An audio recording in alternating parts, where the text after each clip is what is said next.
وہ زمانے میں معزز سے مسلمان ہو کر اور تم خوار ہوئے تارک قرآن ہو۔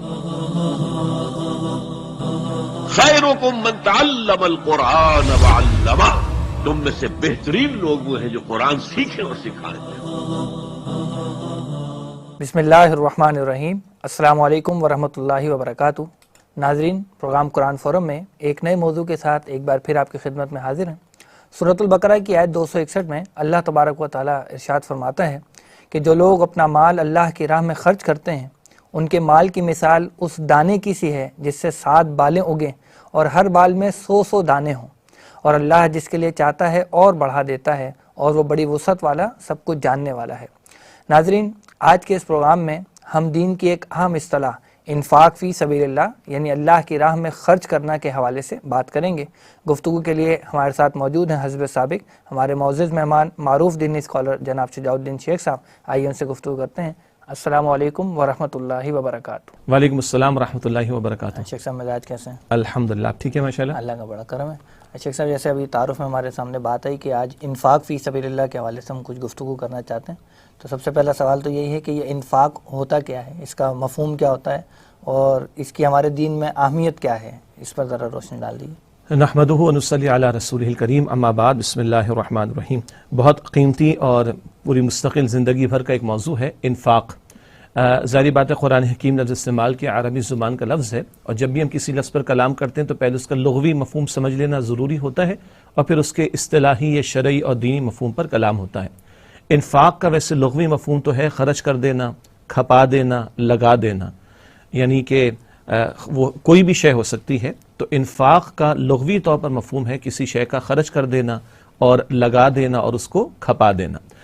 جہاں تک دین کی اصطلاح کے طور پر تعلق ہے تو ہم قرآن حکیم میں بار بار اس کے تعلق سے پڑھتے ہیں کہ انفاق فی سبیل اللہ، یہ اصطلاح قرآن حکیم میں بار بار ہمارے سامنے آتی ہے۔ اچھا، اب سوال یہ کہ ہمارے دین میں انفاق کی کیا اہمیت ہے، یعنی اس کے وسیع تر مفہوم کو تو ہم بعد میں زیر گفتگو لاتے ہیں انشاءاللہ تعالی۔ انفاق کے تعلق سے جا بجا قرآن حکیم میں حکم دیا گیا ہے، 16 مرتبہ سے زائد کم و بیش قرآن حکیم میں حکم کے انداز میں یہ ذکر آتا ہے، وَأَنفِقُوا فِي سَبِيلِ اللَّهِ، یہ الفاظ بار بار قرآن حکیم آتے ہیں کہ اللہ سبحانہ و تعالیٰ کی راہ میں خرچ کرو۔ اسی طریقے پر قرآن حکیم ہمیں سورۃ البقرہ میں آیت الکرسی سے جو پہلی آیت ہے، آیت نمبر 254 البقرہ کی، وہاں پر اللہ تعالیٰ نے ارشاد فرمایا کہ یا ایھا الذین آمنوا انفقوا مما رزقناکم من قبل ان یأتی یوم لا بیع فیہ ولا خلۃ ولا شفاعۃ والکافرون هم الظالمون۔ اے وہ لوگوں جو ایمان لائے ہو، اللہ سبحانہ و تعالیٰ فرماتے جو رزق ہم نے تمہیں عطا فرمایا اس میں سے خرچ کر دو، اس سے پہلے کہ وہ دن آ جائے نہ جب کوئی دوستی کام آئے گی، نہ کوئی سفارش کام آئے گی، نہ کوئی خرید و فروخت نفع دے گی، اور کافر ہی ظالم ہے۔ یہ بڑا عجیب مقام ہے قرآن کا، آئے شروع ہو رہی ایمان والوں سے خطاب اور آخر میں کہا جا رہا ہے کافر ہی ظالم ہے۔ اس کی ایک وضاحت یہ ہے کہ جب کوئی حکم عطا ہوتا ہے اور اس حکم پر عمل درآمد نہ کیا جائے تو عملی اعتبار سے کفر کی روش ہوا کرتی ہے۔ تو گویا انفاق کا عمل کرنے کی کوشش نہ کرنا اور انفاق نہ کرنا یہ ایک اعتبار سے کفریہ طرز عمل ہو جائے گا، اور کل کی زندگی آخرت کی تیاری کے لیے قرآن حکیم اس مقام پر ہمیں حکم دے رہا ہے کہ اللہ کی راہ میں خرچ کرو۔ اس کو ایک اور انداز سے بھی قرآن کہتا ہے، جہاد کا لفظ بھی بار بار قرآن میں آتا ہے۔ قرآن کہتا ہے وَجَاهِدُوا بِأَمْوَالِكُمْ وَأَنفُسِكُمْ، جہاد کرو اللہ کی راہ میں اپنے مالوں اور اپنی جانوں سے۔ ایک تو وہ ہے جو جنگ کی صورت ہو جائے اور جان اللہ کی راہ میں پیش کرنے کا موقع آ جائے، یہ تو انتہائی شکل، اس کو قتال فی سبیل اللہ بھی کہا جاتا ہے۔ لیکن مستقل لگانا، کھپانا، جیسے انفاق کی اصطلاح قرآن میں آتی ہے بہت جامع اور وسیع تر ہے، اسی طرح جہاد کی اصطلاح بھی قرآن حکیم میں آتی ہے، وہ بھی بہت جامع اور وسیع تر ہے۔ وہ مال سے بھی ہوگا، وہ جان سے بھی ہوگا، جہاد جیسے بات ہو رہی ہے۔ اسی طرح انفاق کا معاملہ بھی صرف مال کا نہیں ہوا کرتا، وہ جان کا بھی ہوگا اور دیگر اعتبارات سے بھی ہوگا۔ پھر قرآن حکیم ایک مقام پر سورۃ المنافقون میں نفاق بہت بڑا مرض ہے اور منافقین کے لیے جہنم کے عذاب کی وعیدیں سنائی گئیں، اس تعلق سے بھی قرآن سورۃ المنافقون میں ہمیں بتاتا ہے کہ انفاق کا طرز عمل اگر اختیار کیا جائے تو یہ نفاق کا علاج ہے۔ اگر نفاق کی بیماری کسی کو لگ جائے تو قرآن سورۃ المنافقون میں نفاق کا ذکر کر کے آخر میں بتاتا ہے کہ راہ خدا میں انفاق کرو تاکہ اس نفاق کے مرض سے جان تمہاری چھوٹ سکے۔ اچھا شیخ صاحب نے اشارہ تو کیا کہ یہ مال کے علاوہ بھی کچھ چیزوں کا ہو سکتا ہے. تو میرا اگلا سوال یہی ہے کہ یہ انفاق کے بارے میں جب بھی ہم سنتے ہیں تو ایک ہی چیز ذہن میں آتی ہے کہ مال خرچ کرو، مال خرچ کرو. تو کیا صرف مال کا ہی انفاق ہوتا ہے یا کسی اور شے کا بھی انفاق ہو سکتا ہے؟ جزاک اللہ خیر، بڑا اچھا سوال آپ کا ہے، بلکہ آپ کے سوال سے پچھلے نقطے کا ایک نقطہ بھی میں چاہتا ہوں کہ واضح ہو جائے. جب وہ سورۃ البقرہ کی آیت نمبر 254 کا ذکر ہوا کہ یا ایھا الذین آمنوا انفقوا مما رزقناکم، جو رزق ہم نے تمہیں عطا فرمایا اس میں سے خرچ کرو. اسی طرح سورۃ البقرہ کے شروع میں پڑھتے ہیں ومما رزقناہم ینفقون، جو ہم نے رزق انہیں عطا فرمایا اس میں سے خرچ کرتے ہیں. اب سوال ہے کہ کیا رزق صرف مال کا نام ہے، دولت کا نام ہے؟ نہیں، اللہ نے جو نعمت بندوں کو عطا فرمائی وہ رزق ہے. تو گویا جو کچھ اللہ تعالیٰ نے عطا فرمایا اب اس کے انفاق کا تقاضا بھی ہے.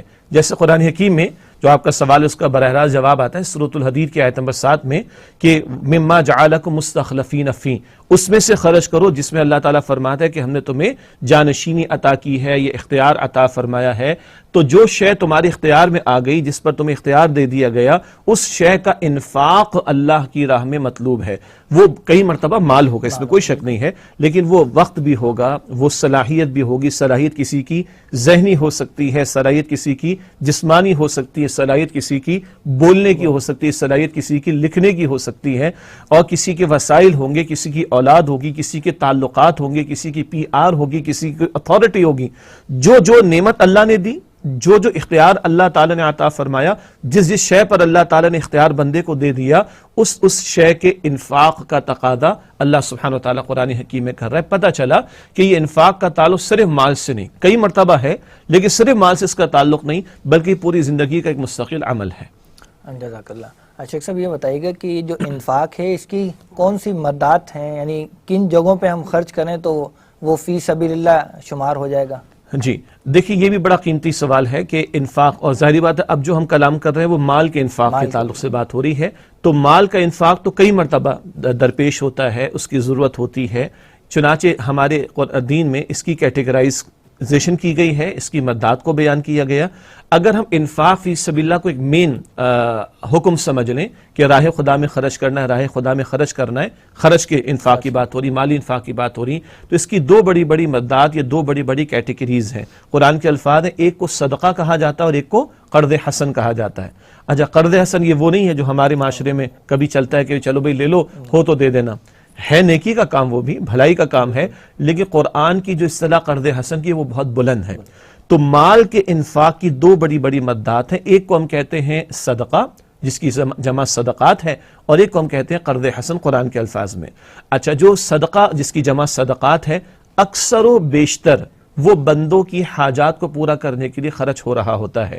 صدقہ یہ وہ مالی خرچ یا انفاق ہے جو اکثر و بیشتر بندوں کی حاجات کو پورا کرنے کے لیے خرچ ہو رہا ہوتا ہے. قرض حسن اکثر و بیشتر وہ مال کا خرچ ہے جو اللہ سبحانہ و تعالیٰ کے دین کی سربلندی کے لیے خرچ کیا جائے، اس کی نشر و اشاعت ہو، اس کی دعوت ہو، اس کی تبلیغ ہو، اس کے اللہ کے کلمے کی سربلندی کی سٹرگل ہو، جد و جہد ہو. یہ اکثر و بیشتر کہلاتا ہے قرض حسن. تو یہ دو بڑی بڑی مدات ہیں مال کے انفاق کی، ایک بندوں کی عمومی حاجات پورا کرنے کے لیے اور ایک اللہ سبحانہ و تعالیٰ کے کلمے کی سربلندی کے لیے. مزید تفصیل اس میں یہ ہے کہ صدقہ جس کی جمع صدقات ہے اس کی بھی کچھ گریڈیشن ہو جائے گی. ایک فرض ہے جس کو ہم زکوٰۃ کہتے ہیں. اب ناظرین کہیں گے بھائی یہ صدقے کو آپ زکوٰۃ کیسے کہہ رہے ہیں؟ تو میں نہیں کہہ رہا، ہم سب نے ایک آیت پڑھی ہوگی، میٹرک کے سلیبس میں کبھی پڑھی ہوگی، انٹرمیڈیٹ کے سلیبس میں کبھی پڑھی ہوگی، اسلامک اسٹڈیز میں. سورہ توبہ کی آیت نمبر 60 ہے، جہاں اللہ تعالیٰ نے زکوٰۃ کے 8 مصارف بیان کیے، زکوٰۃ کے ریسیپینٹس کا بیان آیا، کن لوگوں پر زکوٰۃ خرچ کی جائے گی. وہ 8 مدات کو یا کیٹیگریز کو قرآن نے بیان کیا. آیت شروع ہوتی انما الصدقات للفقراء، یہ صدقات تو فقراء کے لیے، مساکین کے لیے، اور آگے 8 مدات کا بیان. بعد میں سورہ توبہ کی آیت نمبر 60 میں آتا ہے فریضۃ من اللہ، یہ اللہ کی طرف سے مقرر کردہ فرض ہے. چنانچہ اس لیے کہا گیا کہ صدقے کی جو فرض شکل ہے وہ زکوٰۃ ہے. کبھی کبھی صدقے کی شکل واجب درجے کی ہوتی، مثال کے طور پر صدقہ فطر جو ہم دیتے ہیں تو کئی فقہا کے نزدیک وہ واجب کے درجے میں ہے. چنانچہ وہ صدقہ فطر جو عید الفطر کے موقع پر دیا جاتا ہے وہ صدقے کی واجب شکل ہو گئی. اسی طرح کسی نے کوئی نظر مان لی، منت ماننا جسے ہمارے کہا جاتا ہے، اور اس کا وہ کام ہو گیا تو اس سے کہا تھا میں 100 روپے اللہ کی راہ میں دوں گا یا 1000 روپے اللہ کی راہ میں دوں گا، اب یہ اس کے لیے واجب ہو جائے گا. اور اس کے علاوہ جو ہم خرچ کرتے ہیں وہ نفلی صدقات کہلاتے ہیں، جس کو انگریزی میں نان زکات بھی کہا جاتا ہے، چیریٹی بھی کہتے ہیں، ڈونیشن بھی کہتے ہیں، بعض برادری میں اللہ واسطے بھی کہتے ہیں اس کو جی۔ تو صدقہ وہ کیٹیگری ہے مالی انفاق کی جو بندوں کے لیے، اس میں ایک شکل فرض ہوگی، ایک شکل واجب ہوگی، اور اکثر شکلیں اس کی پھر وہ اس کے علاوہ جو ہوں گی وہ نفلی ہو جائیں گی۔ قرض حسن ایک مستقل تقاضا اللہ سبحانہ وتعالیٰ کا، وہ اللہ کے کلمے کی سربلندی کے لیے ہے۔ تو انفاق فی سبیل اللہ بڑا ایک ٹائٹل کر لیں، مال کا انفاق، اس کی دو بڑی مدات صدقہ اور قرض حسن۔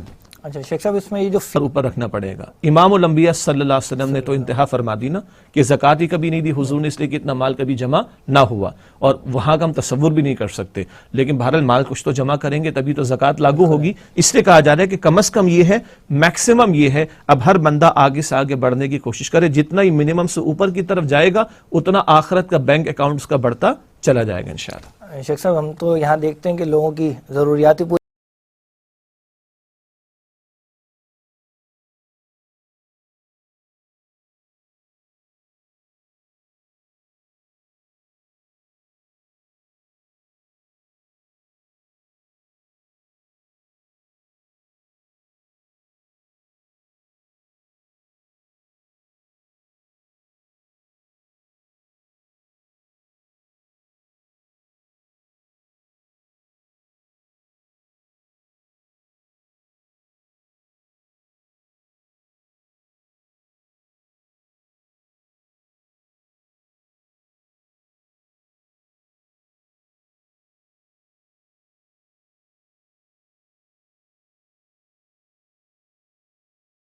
صحیح ہے کہ لوگوں کی حاجات پوری نہیں ہو کے دے رہی، یہ ایک طنز کا بھی انداز ہو سکتا ہے معذرت کے ساتھ ان لوگوں کے لیے کہ جنہوں نے یہ سمجھا کہ جب تک اتنا 7 نسلوں کا جمع نہ ہو جائے تب تک ہم تو کہیں خرچ کرنے کا کسی اور پر سوچ ہی نہیں سکتے۔ یہ جو تصور آج لوگوں کے اندر آگے، تصور بالکل باطل ہے، بلکہ ہمیں یہ دیکھنا چاہیے کہ جو تو ہم استعمال کر رہے ہیں نا اس کا تو ہم نے جواب دینا ہے، ثم لتسألن یومئذ عن النعیم، اور جو تو رائے خدا میں خرچ کر رہے ہیں اس کا اجر و ثواب بہت ہوگا، جیسے ابتدا میں آیت کریمہ آپ نے سنائی کہ 700 گنا، اور واللہ یضاعف لمن یشاء، اللہ اس سے بڑھ کر بھی جس کو چاہے گا عطا فرمائے گا۔ تو دیکھنے کی ضرورت یہ ہے کہ آج میں جو جس سطح پر کھڑا ہوں، میرے سے نیچے والوں کو تو میں دیکھ لوں تو پھر میری ہوس رکے گی، میں قناعت پر آؤں گا، جو ملا اس پر شکر کروں گا، اور اللہ کی نعمت میں دوسروں کو شامل بھی کرنے کی کوشش کروں گا انشاءاللہ تعالی۔ اس نہج پہ سوچنا چاہیے، ورنہ تو آج لوگ جو ہے وہ کروڑوں لے کر بیٹھے ہوئے، بلکہ اربوں لے کر بیٹھے ہوئے، سامان 100 برس کا مگر پل کی خبر نہیں، یہ والی بات ان کو سمجھ نہیں آ رہی۔ اچھا شیخ صاحب، یہ تو ایک پہلو ہے۔ دوسرا پہلو یہ بھی نظر آتا ہے کہ جو امیر ہے انسان اس کو دیکھتا ہے تو سوچتا ہے کہ چلو بھائی اس کے پاس تو ہے، یہ تو خرچ کر سکتا ہے، میں تو غریب آدمی ہوں، میرے پاس تو ہے ہی کچھ نہیں، تو میں کیا خرچ کروں؟ تو کیا میں اس اجر و ثواب سے محروم ہی رہ جاؤں؟ نہیں، سوال ہی پیدا نہیں ہوتا۔ ظاہری بات ہے اللہ تعالیٰ صرف امیروں کا رب تھوڑا ہی، وہ تو ساری مخلوق کا رب ہے۔ تو یہ دین بڑا پیارا دین ہے نعمان صاحب، اور اللہ تعالیٰ کے ہاں کوانٹٹی کی اہمیت نہیں ہے، اللہ تعالیٰ کے ہاں کوالٹی کی اہمیت ہے۔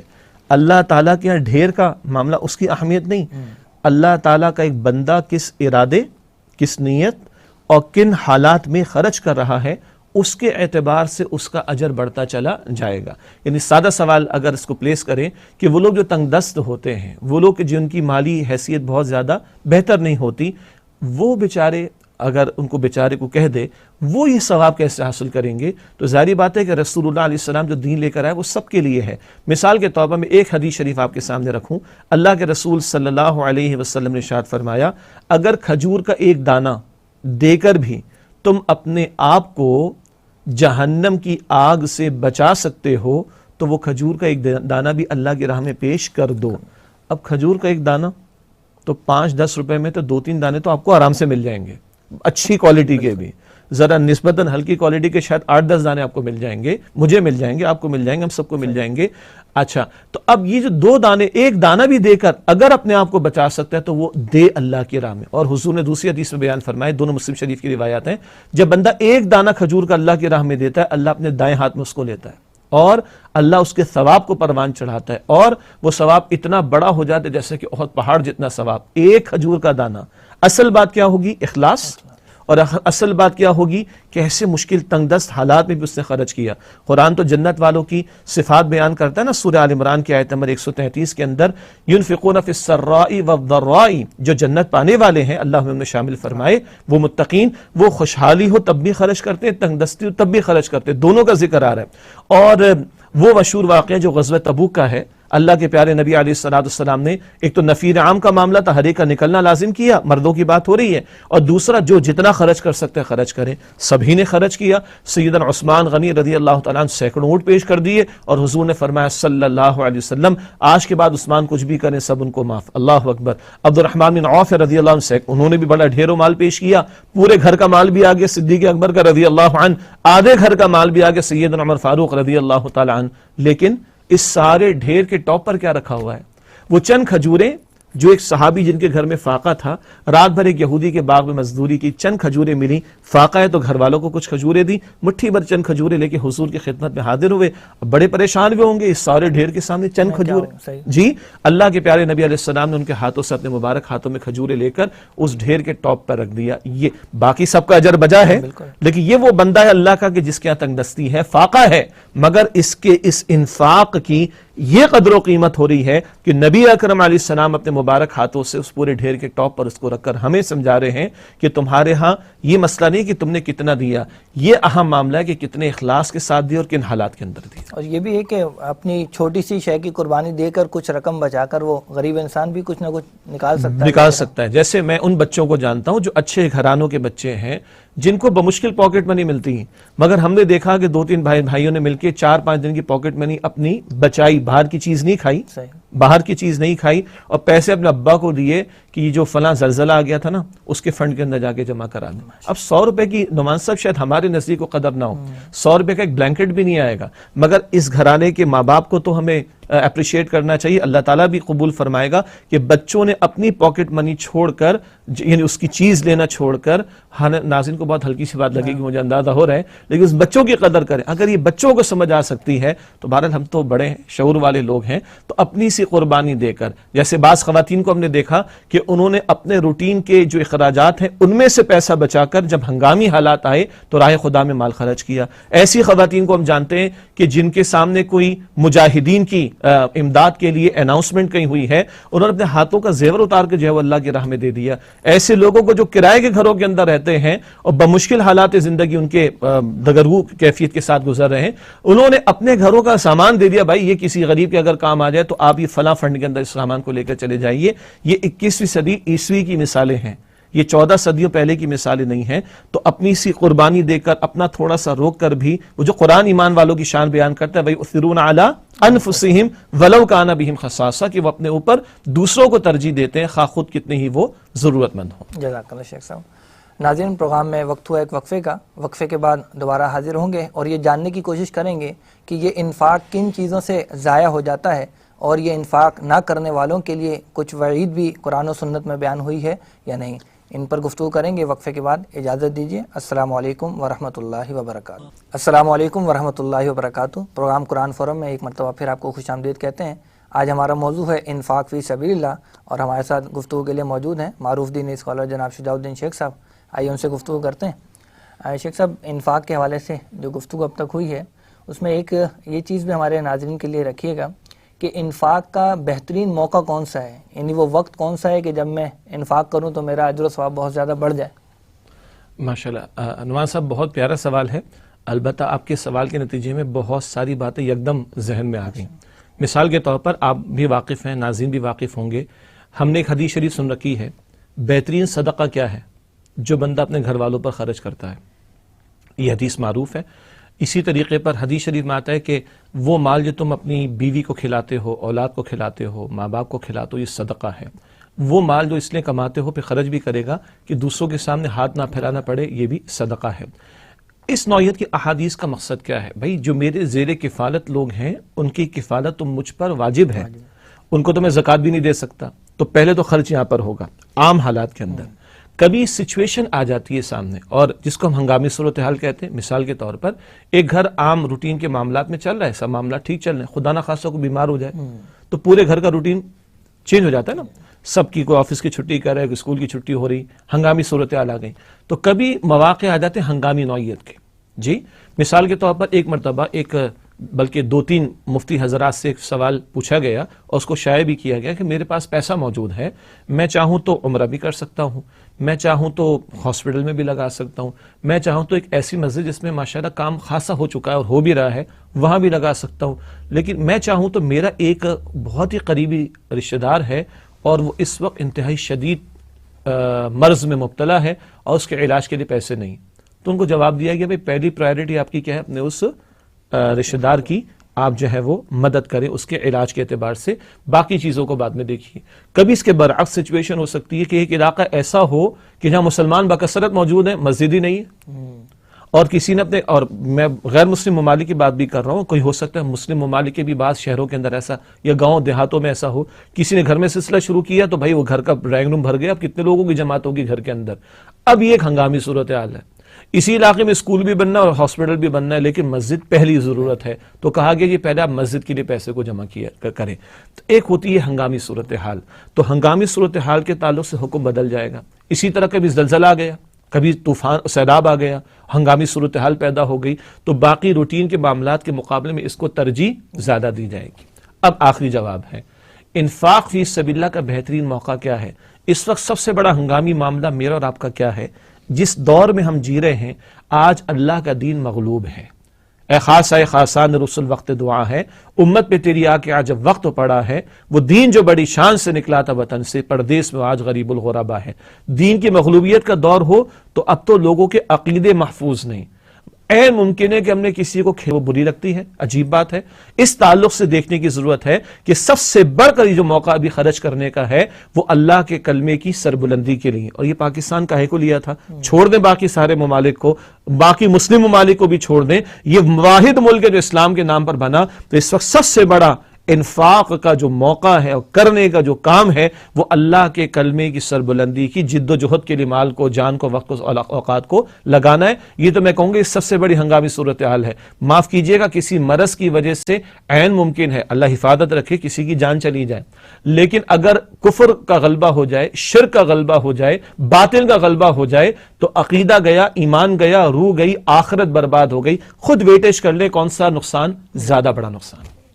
شیخ صاحب آتے ہیں کسی فرد کی مدد کے حوالے سے. جی جی، فرد کا ہو گیا، کسی ادارے کا ہو گیا، کسی بھی اعتبار سے ایک شخص سے جو مدد کرتا ہے مالی اعتبار سے، تو کبھی اگر اس کے دل میں یہ خیال آ جائے کہ جی میں نے تو فلانی جگہ پہ اتنا چندہ دیا ہوا ہے، میں نے تو فلاں کی اتنی مدد کی ہے، تو اس میں کوئی قباحت ہے یا نہیں آنا چاہیے یہ خیال؟ دو باتیں ہیں.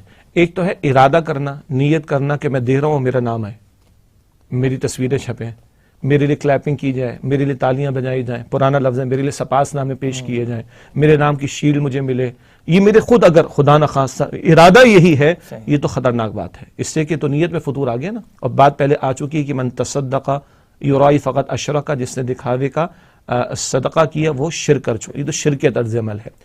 ایک خیال شیطان ڈالتا ہے تو اس سے چوکنا رہنا چاہیے. یعنی ایک تو میں خود ارادہ کروں، یہ تو بال ارادہ میں کر چکا ہے تو ہے ہی غلط بالکل. ایک خیال شیطان لاتا، اس کو جھڑکنے کی کوشش کرے بندہ کہ وہ خیال آئے گا اور پھر میں اس کو پکاؤں گا تو پھر وہ بال ارادہ ہوگا تو گناہ کے زمرے کے اندر جائے گا. تو یہ چوکنا رہنا چاہیے کہ شیطان مجھے اور آپ کو ورغلانے کی کوشش کرتا ہے، ہمارا دشمن ہے. یہ جو خیالات از خود لا نہیں رہا بندہ بلکہ آ رہے ہیں، ان کے بارے میں بھی چوکنا رہنا چاہیے اور اپنی نیتوں کا بار بار جائزہ لینا چاہیے. اور اللہ کے پیارے نبی علیہ السلام کی دعا ہے اور ہماری لیے تعلیم ہے، اللہم طاہر قلبی من النفاق وعملی من الریا. اللہ میرے دل کو نفاق سے پاک کر دے اور میرے عمل کو دکھاوے سے پاک کر دے. تو دو باتیں الگ الگ ہیں. شیطان تو حملہ کرے گا تو چوکنے رہنا، اللہ تعالیٰ کی پناہ لینی، اعوذ باللہ من الشیطان الرجیم، سورۃ الفلق ہے، سورۃ الناس ہے. لیکن کوئی خود یہ سوچ کے انفاق کر رہا ہے کہ صاحب میرا نام ہو، یہ تو بربادی کی بات ہے. اللہ کے پیارے نبی صلی اللہ علیہ وسلم کی حدیث ہے صحیح مسلم شریف میں، قیامت کے دن سب سے پہلے 3 افراد کا معاملہ پیش ہوگا اور ان میں سے ایک کون ہوگا؟ جس نے بڑی سخاوت کا معاملہ کیا اور اللہ تعالیٰ پوچھے کہ تم نے کیا کیا، کہ اللہ تیرے راہ میں مال خرچ کیا، اللہ فرمائیں کہ تو جھوٹ کہتا ہے، تو نے اس لیے خرچ کیا کہ تیری سخاوت کے چرچے ہوں، وہ دنیا میں چرچے ہو گئے، دنیا میں رزلٹ مل گیا جو تم نے چاہا، آخرت میں کوئی رزلٹ تمہارے لیے، کوئی نتیجہ خیر کا نہیں ہے، اٹھا کے جہنم کے حوالے کیا جائے گا۔ صحیح مسلم شریف کی روایت ہے۔ اللہ تعالیٰ ہم سب کو ہمارے اعمال میں اخلاص عطا فرمائے اور دکھاوے کی ہر شکل سے بچائے، اور جو حملے شیطان کے ہوتے ہیں ان سے بچنے کے لیے اللہ کے حضور التجا مسلسل کرتے رہنے کی توفیق عطا فرمائے۔